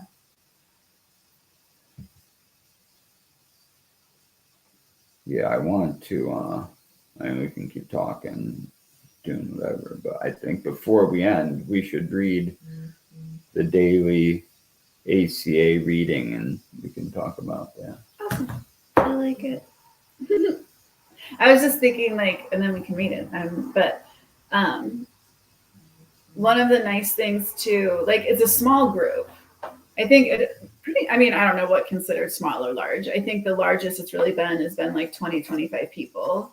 And that was a couple years ago. But for the most part, it's a small group. And it almost gets hard because it got to the point, like, we all knew each other so well. It was like, it was almost hard, like, what new is it? Like, you never know everything about someone. But at the same time, we all kind of got into this, like, repetitive cycle for I felt a few months. There were some weeks where it just turned into like we was talking. Yeah, like none of us really wanted to do it.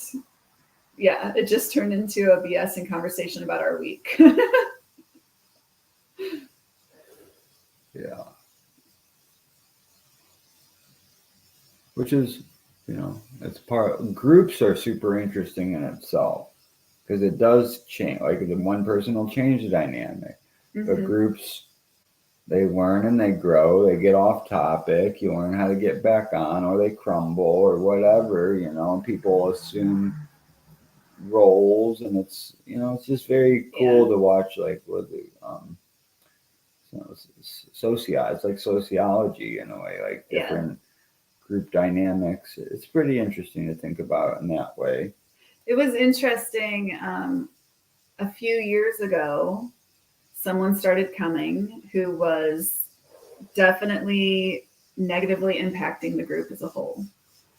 And I remember it was almost like comical because it was like, you know, we had, I guess you call it a home group meeting, like the core group kind of got together afterwards. Like, we all just need to verbally acknowledge, like, someone needs to say something, like, this is hurting the group. And, but then it was like nobody wanted to. And to me, it was almost comical, like, oh, we should talk about people pleasing next week. Like, nobody wanted to address how this person was hurting the group with that person. I know. I actually did too. Like, now I remember at the time, like, the people that were there, like, none of us wanted to specifically talk to this person about what was going on. And I remember even at the time thinking, like, Pat would say something. It's an art form that I've learned to, like, you can say hard things to people kindly. You know? Yeah. And that's hard for some people. I just went through that with the past work situation where I felt like it's so hard for some people to communicate difficult. Well, I kind of said the same thing. Like, I kind of beat around the bush when I'm going to hurt someone, you know. But that's more or less, yeah, I guess, like, intimate relationships is harder for me, I guess. But, yeah, it's just like, and then it's when I did the thing, you know. I can deliver news to someone if I didn't do it, like, whatever. I'm just, don't shoot the messenger. You know? I don't know. You told me 9:30 and I wrote 9. So, with many 12-step programs and not, so me and Melanie read out 2 books that are daily read. I'm really a big fan of these daily read books. As most of you know, I do the Daily Stoic, which I've been slacking on. But I love just hopping on here with you because it definitely gives me the motivation to jump back on and do the daily stuff. But we're talking about ACA tonight. And ACA has a book called Strengthen My Recovery, and it's a daily read. I'm going to read April 21st. And you can even, you don't got to buy the book. You can't see my phone spray. I just Googled ACA's Strengthen My Recovery. So if anything we're talking about resonates with anyone and they You know, I know a lot of people too when they first come in. Like, I still have friends that like want to attend meetings I attend, but they have this fear of people, you know, or these insecurities that keep them from not wanting to, you know, put themselves out there. So it can start with a simple like, does this fucking resonate with me? You know, Absolutely, and like yeah. pick up. And this is another thing that I like to hone in about me. Like meetings are great. AA, ACA, CODA, whatever. There's tons of different ones. But it's the program is the text. Yes. It is the text. You'll go into these places and people will tell you things, and sharing experiences and how you got through things is fucking awesome. It's real world application, right? But really, like I said earlier, don't fucking believe what anyone says. Read shit for yourself. Do your own research, you know. Yeah. Read the fucking book and see if it resonates with you. Don't listen to fucking Dick Fuck's experience and then say, oh, that don't fit me, you know. Yeah. I think that's super important because I see it all the time. Also, every group has its own personality. So that's one thing I've told people where they're like, oh, I tried this meeting, or Yes. You know, I say, like, I've talked to people about Al-Anon because I went. I've said it about AA also, but I also like kind of defer to people who I go to AA. But anyway, but like don't go to one meeting and decide whether or not you like a program or judge the whole thing based on one meeting, because it could be that meeting.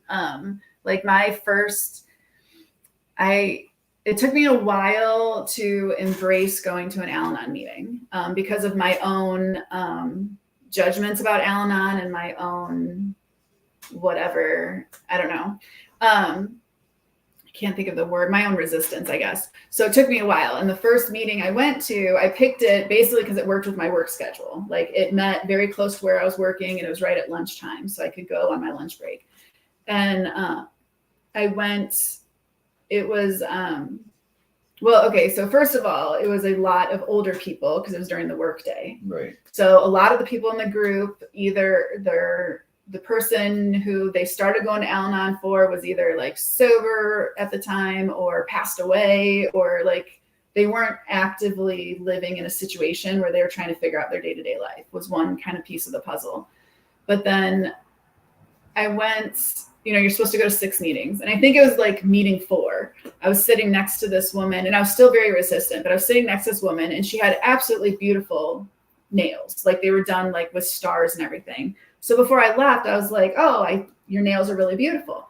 So then she thanked me and kind of asked me like, so are you new? How long are you coming? Da, da, da. And I kind of gave her my brief, like, yeah, I'm just kind of trying it out. Like, this is my 4th meeting or whatever. And she was like, immediately like, well, you need to get the books and you need to get a sponsor and you need to start working the steps and da da da da da da, and like telling me all like what I need to do. And I was just like, you need to back up. Like, last thing I need is someone telling me what to do at this moment in my life. And I left and I didn't go back. And then I was like, I was right and I should, you know, blah, blah, blah. And it took me many more months to try a different meeting. And I did find one that I was very comfortable and I connected with several people there. And I went, well, until the COVID meeting shut down, and then I didn't go back. But yes, I guess that's my point, is like every meeting has different personalities, including ours. Like someone might come to our ACA meeting and decide they don't like it. Yeah. And they're not as common or easy to find as like AA or Al-Anon, but there are other ACA meetings, you know. There's some online too. Absolutely, yeah. And there's a lot of information. Like you're right about the text. Like it's the community is essential and having people to talk to is essential, but all the information is out there. So you can start with your own study or whatever. I go back to like ACA or AA, the textbook was originally like mail ordered in the back of a magazine. Those motherfuckers ordering a book, reading it alone and getting sober, you know? So it's like, if you want something, that's the thing, dude. If anyone wants something, what's the saying? If there's a will, there's a way. You'll figure it the fuck out if you really want it. Yeah. You know, we're so lucky to live in this time where everything I want is right here. You know, it's like I have all the information. There's people meeting about whatever topic at whatever hobby you can find. You can jump in. You know, it's so we're very blessed to be in that information era, so to speak. And there's another saying, and I think it's in the traditions. I don't know about the ACA traditions, but the AA traditions, it's attraction rather than promotion. That woman was promoting you. Like, Yeah. you know, it's attraction. You know, you got to be the change you want to see in the world. When you really live in the sunlight of the spirit, people, you glow. Like, you attract when the student is ready, the teacher appears. You know, if you're really doing it, you'll have followers. I don't know what you call them. You know, people, apprentices that they want what you have. They want to learn from you. But yeah, you're not fucking out there waving a sign. You're just living it. Yeah. I agree. She agrees. I do. I agree. All right. You want to read this? I can. Or I meant, I'll read it. Okay. Do you want to do this now, or do you want to talk about other stuff? So we can do the reading. So strengthen my recovery, April 21st. Step 2. One purpose of step 2 is to introduce the idea of keeping an open mind to the possibility of a higher power who can restore sanity. And that is from the Big Red Book, page 107. For many of us, the wounds are deep when it comes to trusting anyone, especially a higher power that is often referred to as God. We have a history of feeling deeply disappointed by most of the people and resources in our lives, including the God we were taught to believe and pray to. As a result, when some people in our meetings refer to their higher power as God, we have trouble identifying with them, or maybe even accepting such a concept as real. But step 2 is meant to show us that we have a support system available to us, that we have different options besides going it alone. We can find a higher power to help us, and that higher power can be whatever we want it to be. There are no rules. However, if we're going to recover from our childhood dysfunction, we're going to have to learn to trust someone or something to help us. Then it ends in an affirmation. On this day, I will learn to trust that I have a higher power willing to help me. It may be the group. It may be a feeling of calmness when I experience nature, or a traditional God of my understanding. It's entirely up to me. Yeah, I can relate to this reading. I mean, like I said earlier, I have authority issues. My father passed when I was young, around 8 years old, and I honestly thought Christianity specifically was a fucking cop out. Like, oh, you got this creator that you just pray and it gives you blessings, and like you're fucking not doing the work. You just fucking. And that was just from me being raised in a Christian household that was not practicing Christian principles, right? But yeah, and now in AA, just like ACA talks, like a God of your own understanding, right? Like, so and that led me down what the fuck do I believe? It's like I used to say I was a devout atheist and I bashed religion, and I did, but it was a fear and insecurity thing. And then I started reading different books about different religions and different things, and it all came down to like we're beings of light created by love. And I firmly believe that today, and we're so free we can choose our own bondage. This is our playground. But my spiritual beliefs and concepts have evolved, and they continue to evolve on a daily basis. But yeah, and I kind of talked about like community, like finding someone. I was lucky enough to find a mentor that I trusted, and he was like, what would I say, like my best friend's like 56 years older than me, and so it was really cool to find someone who who didn't, like, I could just talk to you about anything, and it was non-judgmental. It's just like, oh yeah, I've done that, or what the fuck you thinking, or and I was extremely sarcastic coming like off that, and he could banter, and the wit was there and back and forth. So it's finding. There's a saying in AA, like there's a wrench for every nut.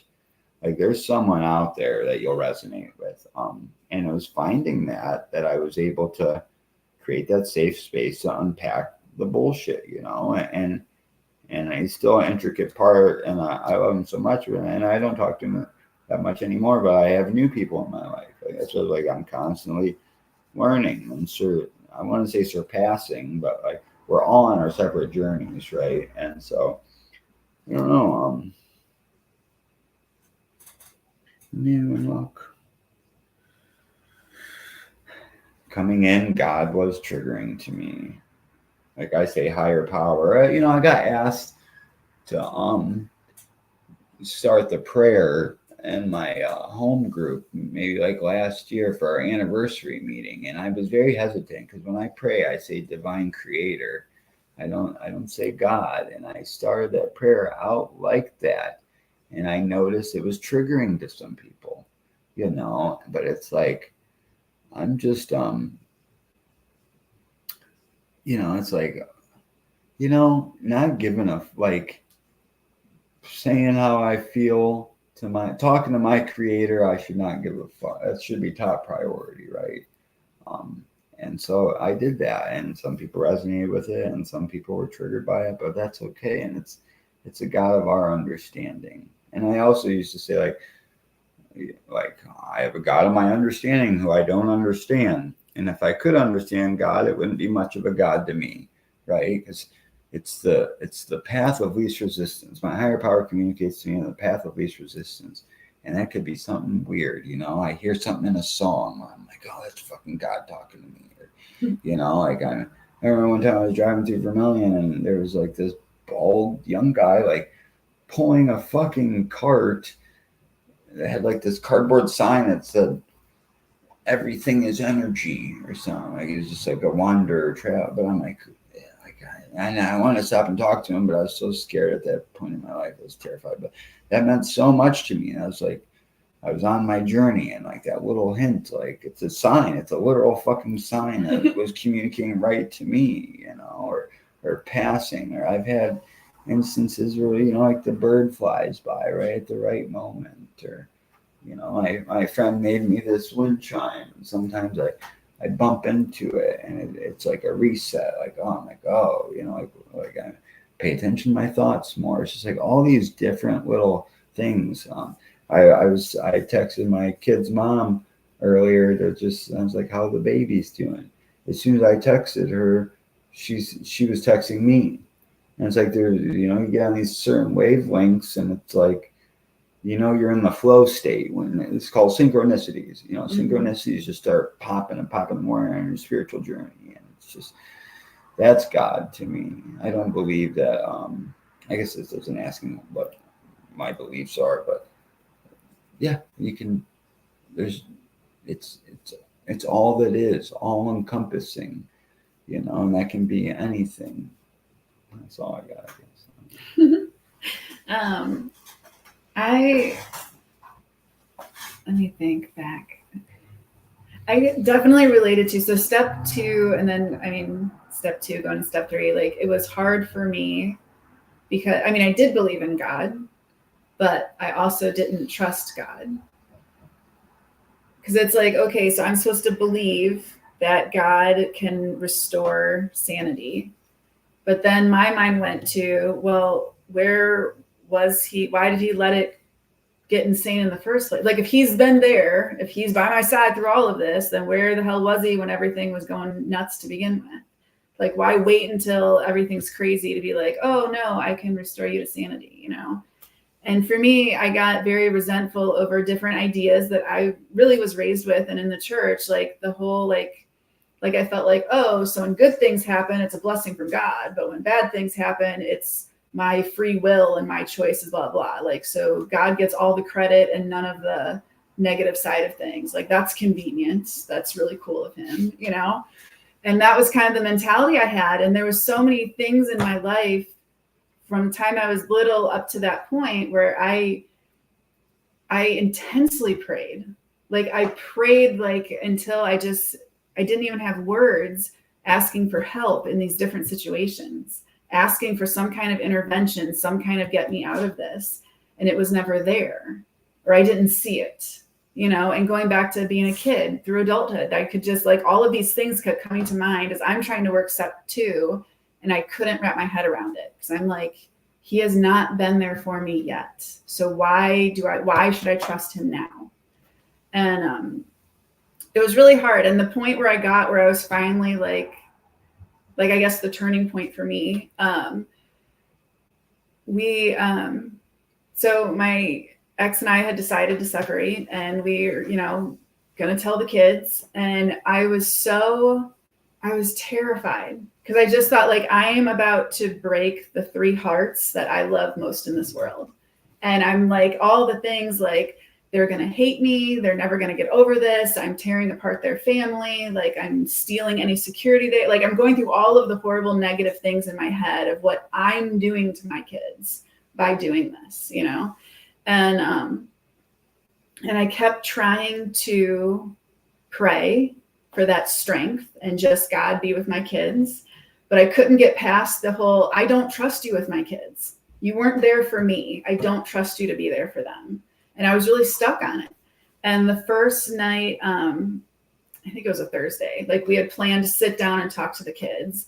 And I was so scared and so anxious. I decided to have a drink to calm my nerves, which turned into several more drinks to then process everything, which turned into me being drunk and not being able to talk to my kids. And that night was actually the only time in my life I've ever blacked out. Like I drank so much, I blacked out, and I'd never done that before.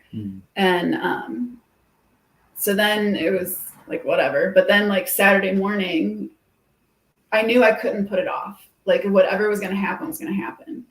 And so Saturday morning, I went up to the beach to, I wasn't like super into my groove with meditating yet, but to sit quietly by the water and try to have this conversation with God. And I prayed and I told him, like, I don't trust you, but I don't know what options I have. Like, we can't not tell the kids, and I'm terrified of what this is going to do to them.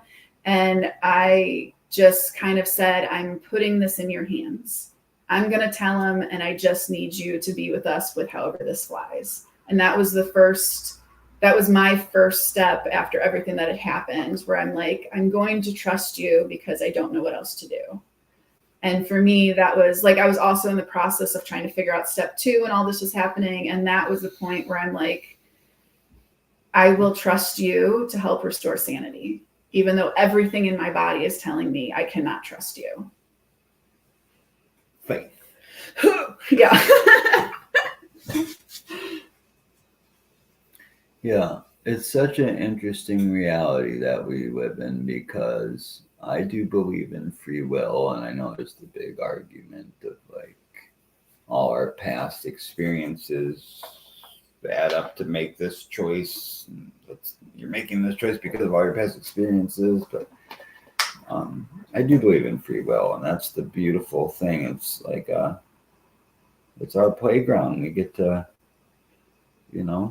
build a tower and knock it down if we want, or continue to build on it. It's all up to us. And once you tap into your higher self and get to know yourself, start to feel your body, start to pay attention to how things make you feel, and these little urges and nudges that I feel like are coming from within.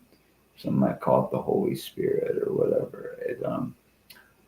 There's something there, Like, I don't even know how this fucking phone works, right? I know there's like precious metals and different crystals in it but like, to think that, and humans created this, right? I mean, but like the way that our Earth is, it's like, now it just seems ludicrous for me to think that there's not some divine intelligence guiding something. And like, I remember once talking about synchronicities is like, people are going to think I'm nuts. um, but it's beautiful. It's so beautiful.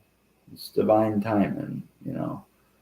It's always divine timing, but you gain that awareness, and synchronicities are constantly happening, and it's just beautiful.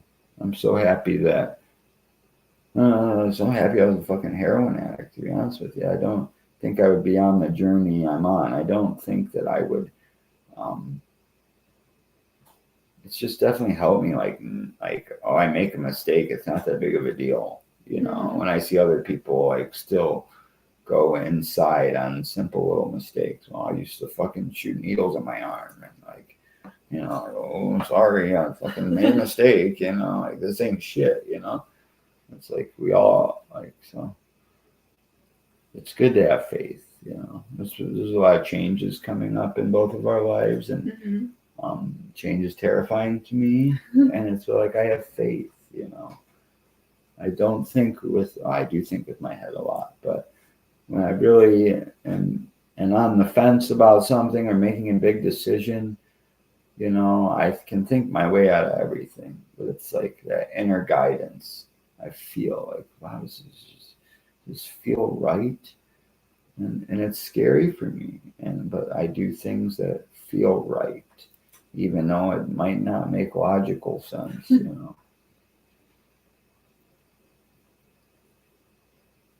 I like it. A closing quote or a little saying. I don't. I wasn't prepared. It's okay. It was a question. Thank you, everyone, for tuning in to episode 2. We had a pretty steady following the whole time. We got 1 hanging in there with us. 2. I love you guys so much. And yeah, let's have a fucking awesome week. Goodbye.